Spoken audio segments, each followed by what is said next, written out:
నమస్తే, నా పేరు Sharif. Welcome to UTV. Janasena పార్టీలో వరుస సస్పెన్షన్స్ కలకలం రేపుతున్నాయి. నియోజకవర్గ ఇన్ఛార్జీలు వరుసగా ఏదో ఒక వివాదంలో ఇరుక్కుంటూ ఉన్నారు.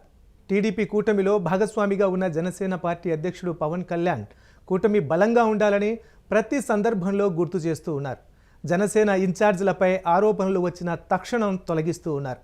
శ్రీకాళహస్తి జనసేన ఇన్ఛార్జ్ వినూత కోట దగ్గర బొక్కసంపాలెం గ్రామానికి చెందిన యువకుడు సిహెచ్ శ్రీనివాసులు, అంటే రాయుడు అని కూడా అంటున్నారు ఆయన్ని, కొంతకాలంగా వినూత కోట దగ్గర నమ్మిన బంటుగా ఉన్నారు. డ్రైవర్గా ఆమెకు వ్యక్తిగత సహాయకుడిగాను పనిచేశారు.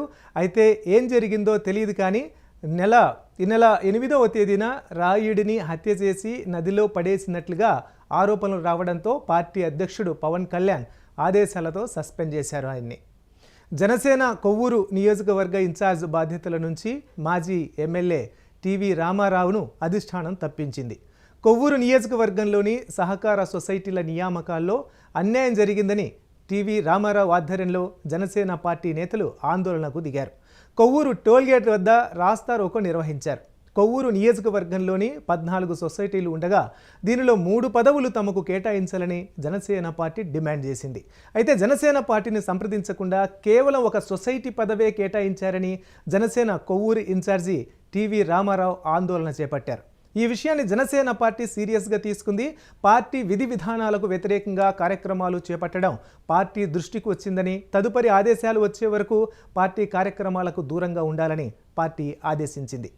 రాజమండ్రి అర్బన్ నియోజకవర్గ జనసేన ఇన్ఛార్జ్ అత్తి సత్యనారాయణను జనసేన ఇన్ఛార్జ్ పదవి నుంచి తప్పించిన సంగతి కూడా తెలిసిందే.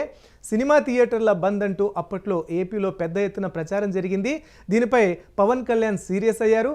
థియేటర్ల బంద్ పిలుపు వెనుక రాజమండ్రి అర్బన్ జనసేన ఇన్ఛార్జ్ అత్తి సత్యనారాయణ హస్తం ఉందనే ఆరోపణల నేపథ్యంలో ఆయనని ఇన్ఛార్జ్ పదవి నుంచి తప్పించారు. పార్టీ సభ్యత్వాన్ని కూడా రద్దు చేశారు. జనసేన పార్టీ తిరుపతి ఇన్ఛార్జ్గా వ్యవహరిస్తున్న కిరణ్ కుమార్ అలియాస్ కిరణ్ రాయల్ రాసలీలలు, బ్లాక్మెయిలింగ్ వ్యవహారాలు బయటపడుతూ ఉన్నాయి. తన జీవితం నాశనం చేసి 1.2 కోట్లు కాజేసి చంపేస్తానని బెదిరిస్తున్నాడంటూ ఓ మహిళ విడుదల చేసిన ఆడియోతో మొత్తం వ్యవహారం బయటకు వచ్చింది. పార్టీలోని మరో 2 మహిళలతో అసభ్యంగా ప్రవర్తించి పార్టీ పదవులు ఎరగా చూపి లోబరుచుకున్నట్టు ఆరోపణలు ఉన్నాయి. పవన్ కళ్యాణ్ ఆదేశాల మేరకు కిరణ్ రాయల్పై సస్పెన్షన్ విధించారు. మరోవైపు ప్రముఖ కొరియోగ్రాఫర్ జానీ మాస్టర్పై కూడా అత్యాచారం కేసు నమోదవడంతో జనసేన పార్టీ క్రమశిక్షణ చర్యలు తీసుకుంది. జనసేన పార్టీలో జానీ మాస్టర్ క్రియాశీలకంగా పనిచేస్తుండటంతో కేసు నేపథ్యంలో పార్టీ కార్యక్రమాలకు దూరంగా ఉండాలని షేక్ జానీని పార్టీ ఆదేశించింది. ఈ మేరకు అధికారిక ప్రకటనను జనసేన విడుదల చేసింది.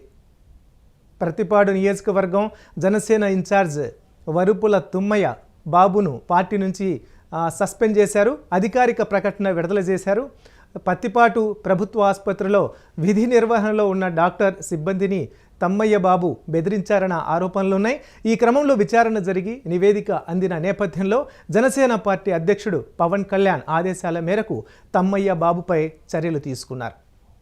ఇక ఉమ్మడి కృష్ణా జిల్లా పెనమలూరు నియోజకవర్గం కంకిపాడు వద్ద కోడి పందాలు నిర్వహించారు.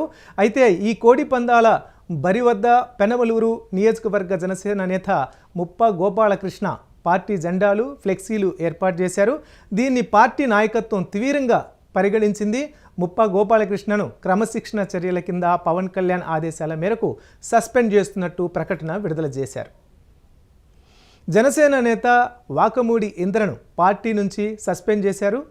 పార్టీ పుట్టినరోజు సందర్భంగా 50 మందితో అశ్లీల నృత్యాల కార్యక్రమం ఏర్పాటు చేసిన వీడియో ఒకటి సోషల్ మీడియాలో వైరల్ అవ్వడంతో వాకమూడి ఇంద్ర కుమార్ సస్పెండ్ జరిగింది.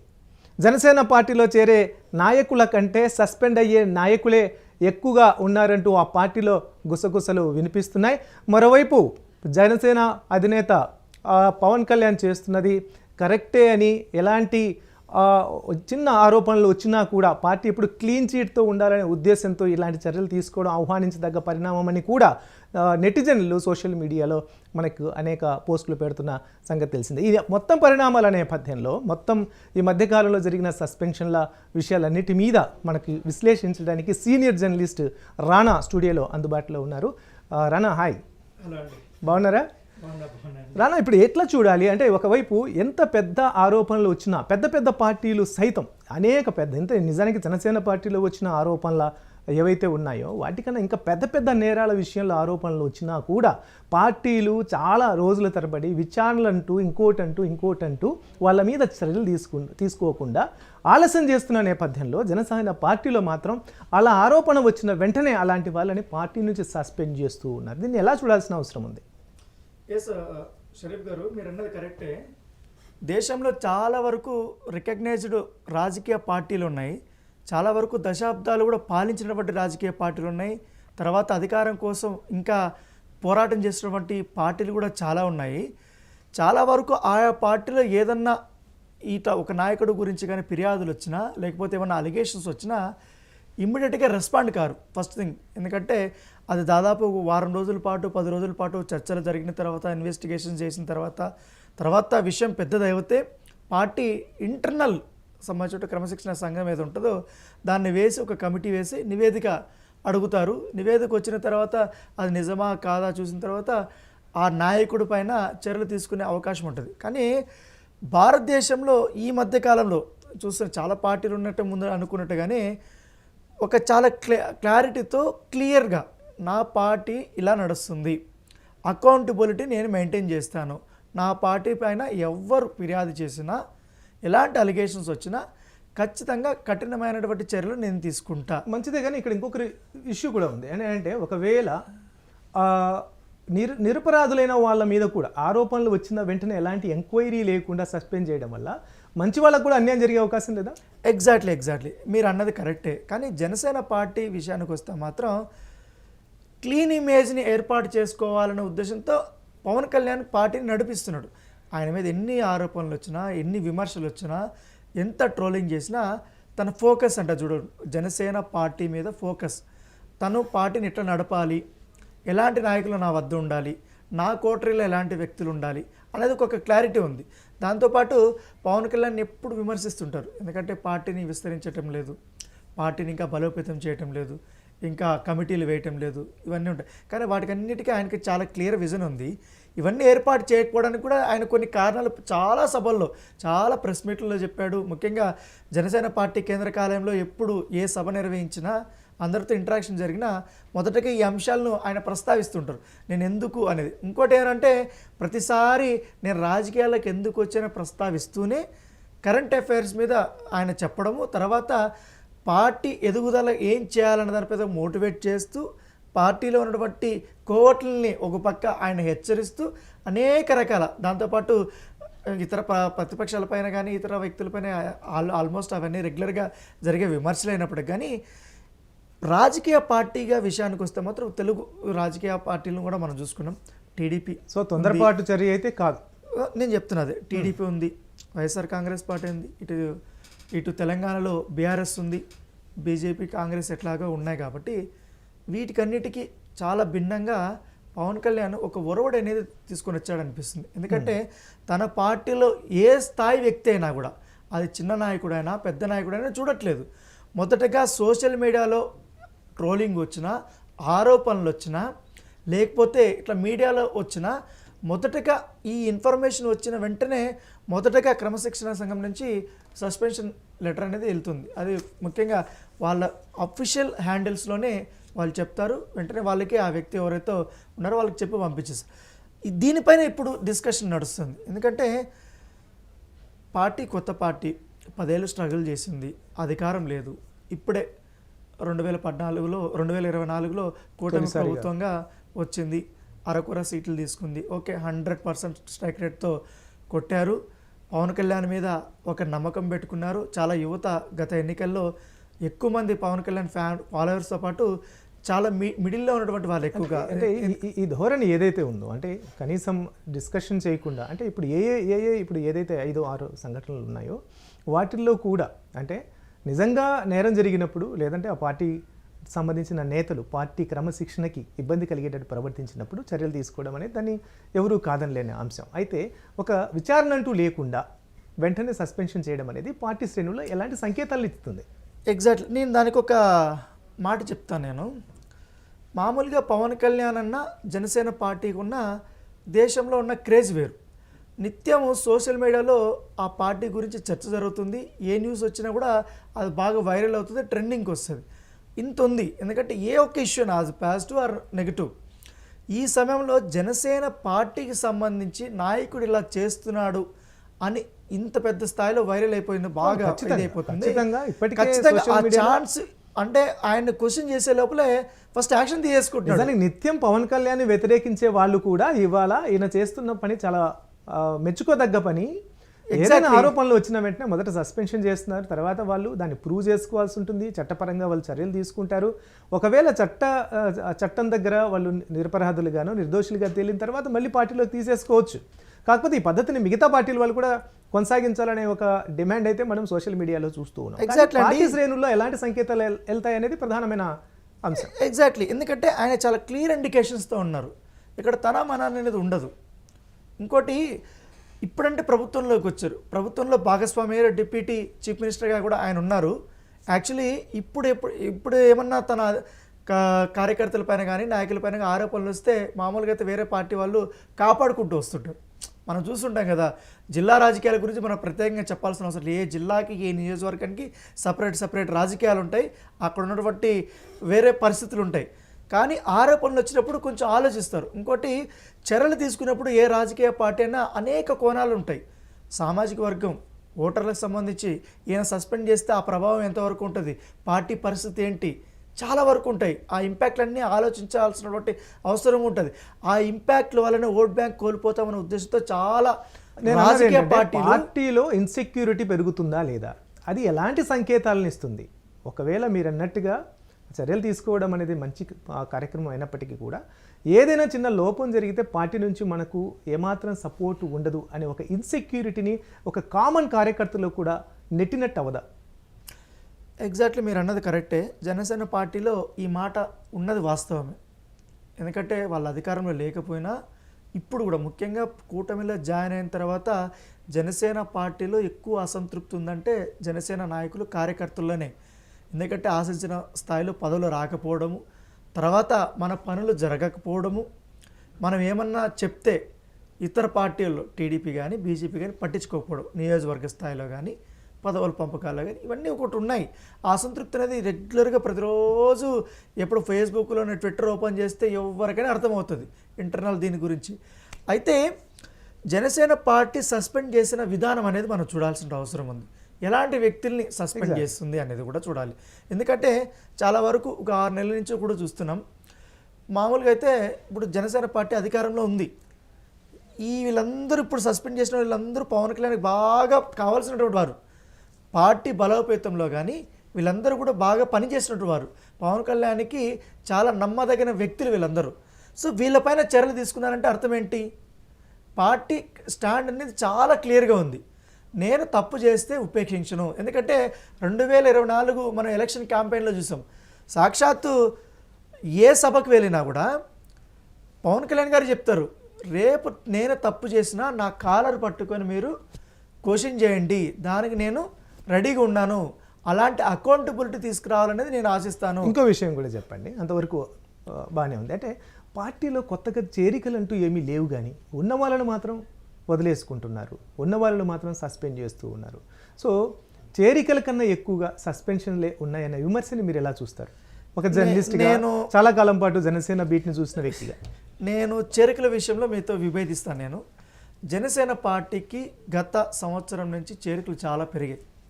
మీరు అనుకుంటున్నారు ఇతర పార్టీల నుంచి పెద్ద నాయకులు వస్తే అది చేరికలు అనుకుంటున్నారు. కాకపోతే జనసేన పార్టీ ఏం చేస్తుందంటే, అంటే సభ్యత్వం పెరిగిందంటారా? ఆబ్వియస్లీ 25 లక్షలు దాటిపోయింది. లాస్ట్ ఇయర్ జనసేన సభ్యత్వాలు తీసుకుంటే 25 లక్షలు దాటిపోయింది. గతంలో 10 లక్షలు క్రియాశీలక సభ్యత్వాలు, నేను చెప్తున్నది క్రియాశీలక సభ్యత్వాలు 25 లక్షలు దాటాయి. అంతకుముందు 10 లక్షలు ఉంది. అధికారంలోకి వచ్చిన తర్వాత అది రెట్టింపు అయింది. దానితో పాటు వీళ్ళు బీమా ఇస్తున్నారు, 5 లక్షలు బీమా ఇస్తున్నారు ప్రతి కార్యకర్త ప్రమాదవశాత్తు చనిపోయినటువంటి వాళ్ళకందరికీ. ఇప్పటి వరకు నాకు తెలిసినంత వరకు 30 కోట్ల రూపాయల వరకు వాళ్ళు చెక్కులే ఇచ్చారు. నాగబాబు గారు కానీ నాదెండ్ల మనోహర్ కానీ పార్టీ ఆఫీస్లో, లేకపోతే చనిపోయినటువంటి వాళ్ళ కుటుంబాల దగ్గరికి వెళ్ళి అక్కడికి ఇస్తున్న సందర్భాలు ఉన్నాయి. అయితే ఇప్పుడు ఇవంతా ఒకటైతే ఇప్పుడు సస్పెండ్ చేసినటువంటి విధానం చూస్తే నాయకులు అనేది చాలా ఇంపార్టెంట్. ఈ నాయకుల్లో ఒక 3 అంశాలు మాత్రం జనసేన పార్టీ మీద బాగా ప్రభావం చూపించింది. ఓకే. మొదటగా ఏంటంటే ప్రభుత్వంలోకి వచ్చిన తర్వాత జానీ మాస్టర్కి సంబంధించిన అంశం. ఓకే. ఎప్పుడైతే ఓ లేడీ కొరియోగ్రాఫర్ని లైంగికంగా వేధించాడనేది ఆరోపణలు వచ్చిన తర్వాత ఇమ్మీడియట్గా సస్పెండ్ చేసినప్పటికి కానీ జనసేన పార్టీకి స్టార్ క్యాంపెయినర్గా పనిచేశాడు జానీ. ఇంకొకటి నెల్లూరు జిల్లాలో ఆయన టికెట్ కూడా ఆశించారు. ఆ రకంగానే ఆయన పని చేసుకుంటూ పోయాడు. ఎందుకంటే hard core fan. Janasena party సంబంధించిన సాంగ్స్ కొన్ని రిలీజ్ అయ్యారు కదా, ఆ దాంట్లో ఒక సాంగ్ హైలైట్ సాంగ్ అంటే జానీ మాస్టర్ కొరియోగ్రాఫ్ చేశారు, దాంట్లో ఆయన నటించారు కూడా. అది బాగా పాపులర్ అయింది. జనసేన పార్టీలో పవన్ కళ్యాణ్ అంటే ఎక్కువగా ఇష్టపడే వ్యక్తి ఎవరంటే జానీ మాస్టర్. జానీ మాస్టర్ ప్రత్యేకంగా మనకున్న ఇప్పుడు తెలుగు చలనచిత్రం చూసుకున్నా, బాలీవుడ్లో చూసుకున్నా, తమిళనాడులో చూసుకున్నా, జానీ మాస్టర్ గత 4 సంవత్సరాల నుంచి ది బెస్ట్ కొరియోగ్రాఫర్ కాకుండా అతిపెద్ద సినిమాలని, ఎందుకంటే తమిళనాడులో విషయానికి వస్తే పేరు ప్రఖ్యాతులు సంపాదించుకున్న వ్యక్తి. ఎందుకంటే ఇటు టాలీవుడ్లో అందరు హీరోలు, తమిళనాడులో ఇంకోటి అక్కడ బాలీవుడ్లో సల్మాన్ ఖాన్తో, షారుఖ్ ఖాన్తో, అంత పెద్ద లెజెండరీ యాక్టర్స్తో, సూపర్ స్టార్తో పనిచేసిన వ్యక్తి. అంత ఇప్పుడు అంత పీక్ స్టేజ్లో ఉన్న దీన్ని అతని పైన ఆరోపణలు వచ్చిన తర్వాత ఇమ్మీడియట్గా అతను సస్పెండ్ చేశారు. సస్పెండ్ చేసిన తర్వాత అతని పైన ఆరోపణలు పోక్సో చట్టం కింద కేసు నమోదు చేశారు. తను 2 నెలల పాటు జైలుకి వెళ్ళాడు. తను మాత్రం చెప్పుకున్నాడు. ఎందుకంటే ఎప్పుడో ఇంకోటి ఇక్కడ చూడాల్సిన అవసరం ఉంది. ఆ అంశంలో కూడా మనం కొంచెం ఎక్కువగా డిస్కస్ చేయకూడదు ఈ కేసు గురించి, ఎందుకంటే కోర్టు పరిధిలో ఉంది కాబట్టి దాని మీద మనం మాట్లాడకూడదు. సరే, ఆయన వర్షన్ ఆయన చెప్పాడు. వాళ్ళ జానీ మాస్టర్ సంబంధించిన సతీమణి బాగా పోరాటం చేశారు, బెయిల్ తీసుకొచ్చారు, దానికి సంబంధించిన ఎవిడెన్స్లు కొన్ని లేవన్నారు, కొన్ని ఉన్నాయన్నారు, అన్నీ చెప్పుకుంటూ పోతున్నారు. తర్వాత ఇంకోటి జనసేనలో అతిపెద్ద కుదుపుగా ఉన్నది కూడా కిరణ్ రాయల విషయం. కిరణ్ రాయలు ఉమ్మడి చిత్తూరు జిల్లాలో తిరుపతి నియోజకవర్గం అనేది చాలా ఇంపార్టెంట్ జనసేన పార్టీకి. ఖచ్చితంగా ఈసారి జనసేన పార్టీలో ఒకవేళ టికెట్ ఇస్తే కిరణ్ రాయలు కూడా ఆస్పిరెంట్గా ఉన్నాడు. ఆయన అప్పుడు టికెట్ అనౌన్స్మెంట్ ఉద్యమం చేశాడు, ఏకంగా చాలా పార్టీకి వ్యతిరేకంగా కూడా మాట్లాడాడు.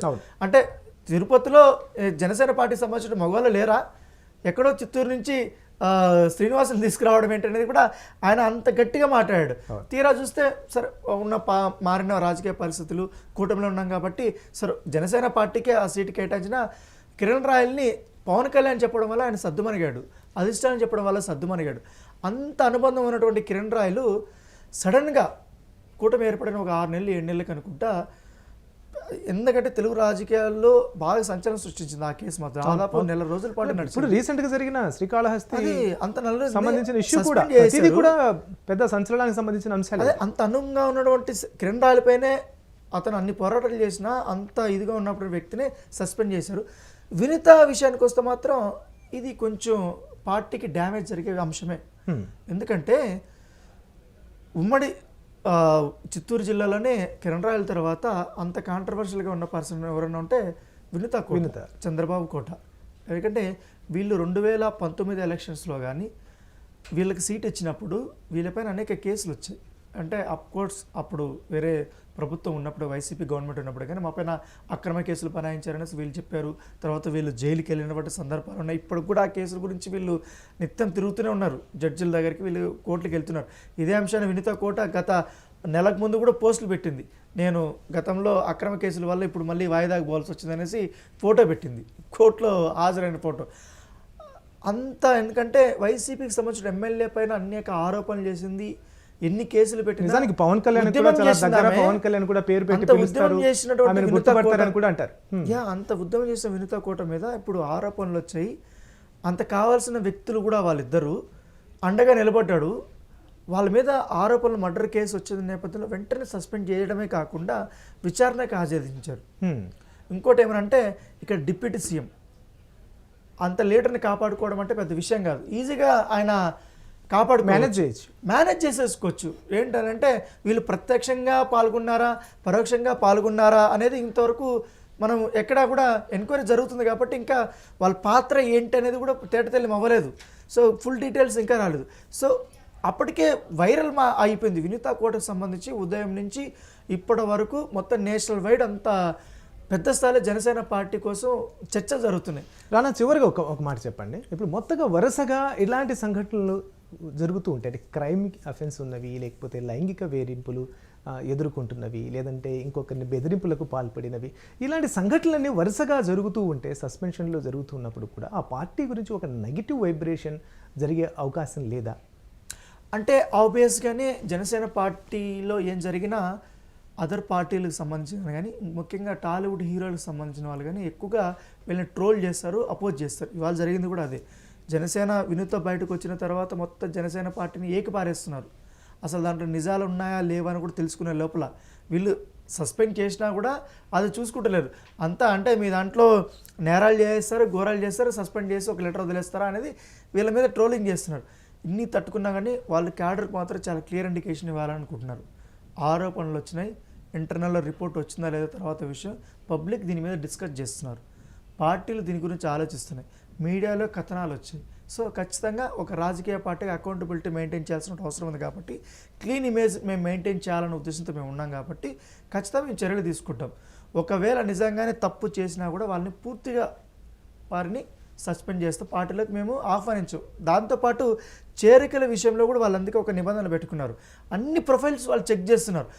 నాకు తెలిసి జనసేన పార్టీలో జాయిన్ కావడానికి చాలా పెద్ద పెద్ద వ్యక్తులు రెడీగా ఉన్నారు. కానీ పవన్ కళ్యాణ్ వాళ్ళకి ఇప్పటి వరకు అపాయింట్మెంట్ ఇవ్వలేదు. ఎందుకంటే వాళ్ళ ప్రొఫైల్ సీరియస్ అంశమే. వాళ్ళ ప్రొఫైల్స్ కొన్ని నిజంగా పెద్ద పెద్ద వాళ్ళు పార్టీలోకి వెళ్ళే చాలా పెద్ద వాళ్ళు ఉన్నారు. ఎందుకంటే చర్చ జరిగింది. అఫ్ కోర్స్ ఎలక్షన్ అయిన తర్వాత బాలినేని శ్రీనివాసరెడ్డి లాంటి పెద్ద వ్యక్తి ఉన్నాడు. సో ఆయన జాయిన్ చేసుకున్న తర్వాత ప్రకాశం జిల్లాలో చాలా వరకు రాజకీయ సమీకరణాలు మారిపోయాయి. ముఖ్యంగా టీడీపీ నుంచి అపోజ్ చేసేటువంటి వాళ్ళు ఉన్నారు. జనసేన పార్టీలో ఆటోమేటిక్గా ఎందుకంటే పెద్ద లీడర్ వచ్చారు హక్కుని చేసుకుంటారు. కాకపోతే అక్కడ అపోజ్ చేసేది ఎవరు? టీడీపీ వాళ్ళు. అంత ఇది ఉన్నప్పుడు కూడా బాలినేని శ్రీనివాసరెడ్డి రాజకీయ చక్రం తిప్పగలిగిన సమర్థుడైన కూడా ఆయన్నే తగినంత స్థాయిలో వాడుకోలేకపోతే పార్టీలోకి రావడానికి పెద్ద పెద్ద నేతలు ఎక్కువలో ఉన్నారనే మాట నిజంగా సాక్షాత్ పార్టీ కూడా అనలేదు. ఒక విశ్లేషకులుగా మీరు చెప్పడం నాకు వినడం నిజంగా ఎగ్జాక్ట్లీ. ఎందుకంటే బాలినేని శ్రీనివాసరెడ్డి జాయిన్ అయిన తర్వాత ఎంతమంది జెడ్పీటీసీలు, ఎంపీటీసీలు, సర్పంచులు పవన్ కళ్యాణ్ సమక్షంలో జాయిన్ అయ్యారు. సో రాయలసీమ నుండి కూడా వచ్చి జాయిన్ అవుతున్నారు. పార్టీలో చేరికలు అనేది నియోజకవర్గ స్థాయిలో బాగా మంచి పట్టున్నటువంటి వారు, జిల్లా రాజకీయాల్లో మంచి పట్టుబడినటువంటి వాళ్ళు ఒక్కొక్కరు క్యాడర్ అంతా కూడా జాయిన్ అవుతుంది. కానీ పెద్ద లీడర్లు జాయిన్ అవ్వలేదు అనేది కూడా ఇటు ఆయన మీద నెగిటివ్ కామెంట్స్ వచ్చినప్పుడు. కానీ ఆయన ఏంటంటే నాకు కింద స్థాయి లీడర్లు కావాలి, పెద్ద లీడర్లు వద్దు అనేది పవన్ కళ్యాణ్ వర్షను. సో పవన్ కళ్యాణ్ బాగా క్లోజ్ అయ్యేటోళ్ళకి ఆయన అర్థమవుతాడు. పవన్ కళ్యాణ్ విమర్శించేట వాళ్ళకి మాత్రం ఆబ్వియస్గా నెగిటివిటీ అనేది ఎక్కువగా ఇది అవుతుంది. కాబట్టి ఇప్పుడంటే నెగిటివ్ ఉంది, దీనికంటే డబల్ ట్రిపుల్ నెగిటివిటీ 2019 ఎలక్షన్స్లోనే పవన్ కళ్యాణ్ మీద ఉంది. ఆ 5 సంవత్సరాలు నెగిటివిటీని అయితే నెట్టుకొని వచ్చి ఇప్పుడు ఆయన సక్సెస్ సాధించాడు, ఇప్పుడు అధికారంలోకి వచ్చాడు. సో ఈ నెగిటివిటీని ఆయన ఎదుర్కోవడంలో పెద్ద ప్రాబ్లం ఏం లేదు. కాకపోతే ఏమంటే అసంతృప్తి ఉంది ఏ కూటమిలోకి వచ్చిన తర్వాత పదవుల విషయంలో. ఎందుకంటే నిజంగానే 10 సంవత్సరాల పాటు అధికారంలో లేకుండా సొంత డబ్బులు ఖర్చు పెట్టుకొని రాజకీయం చేసినట్టు ఉంటారు. ఎందుకంటే పవన్ కళ్యాణ్ దగ్గరే డబ్బులు లేకపోయేది, ఏదైనా రాజకీయ సభ పెట్టాలంటే కూడా నా దగ్గర డబ్బులు లేవు అనేది. మొన్ననే ఒక ఆడియో ఫంక్షన్లో చూసాం, పవన్ కళ్యాణ్ గురించి ఒక కామెంట్ చేశారు, దిల్ రాజు 50 కోట్ల రూపాయలు ఇస్తేనే నా పార్టీకి అది ఇంధనం లాగా పనిచేస్తుంది అనేది. సో చాలా ఉన్నాయి. కానీ ఏదైనా కానీ పవన్ కళ్యాణ్ వెళ్తున్నటువంటి ధోరణి రాజకీయ పార్టీ రాజకీయంగా చూసుకుంటే మంచి ధోరణి. కానీ దీనివల్ల పార్టీ కూడా నష్టపోయే అవకాశం ఉంది. దీంట్లో చాలామంది దీని మీద నేరారోపణలు ఉన్నా లేదో తెలిసే ముందు పార్టీలో ఉన్న క్యాడర్ కూడా చాలామంది కొంచెం భయాందోళనకు గురవుతున్నారు. రేపు మా పరిస్థితి కూడా ఇంతేమో, అంటే ఆదుకోవాల్సిన పార్టీ ఇట్లా వదిలేయడం ఏంటి అనేది ఒకటి ఉంటుంది. సో దాన్ని ఎట్లా ఓవర్కమ్ చేస్తారా అనేది కూడా జనసేన పార్టీ ఆ నాయకులు ఎట్లాంటి డిసిషన్ తీసుకునేది కూడా మనం చూడాలి. Okay Rana, thank you so much మేము విశ్లేషణ అందించినందుకు. చూద్దాం పార్టీలో జరుగుతున్న పరిణామాలు నిజానికి ఇవి ఇంతటితో అయినా ఆగుతాయా, లేకపోతే ఇక ముందు కూడా ఇలాంటి సంఘటనలు జరుగుతాయా? నిత్యం ఏదో ఒక జనసేన పార్టీ నేతని సస్పెండ్ చేయాల్సిన పరిస్థితి ఇలాగే కొనసాగుతుందా లేదా అనేది కూడా కాలం చెప్పాల్సిన సమాధానం ఇది. అలాగే మీరు వ్యూవర్స్ కోసం యూటీవీ ఒక పోల్ని నిర్వహిస్తూ ఉంది. జనసేన పార్టీలో వరుస సస్పెన్షన్లు అది కరెక్టేనా అనే ఒక పోల్ని నిర్వహిస్తుంది. దాంట్లో మీరు రెస్పాండ్ అవ్వండి. ఎప్పటికప్పుడు అప్డేట్స్ కోసం యూటీవీని ఫాలో అవుతూ ఉండండి. Thank you so much.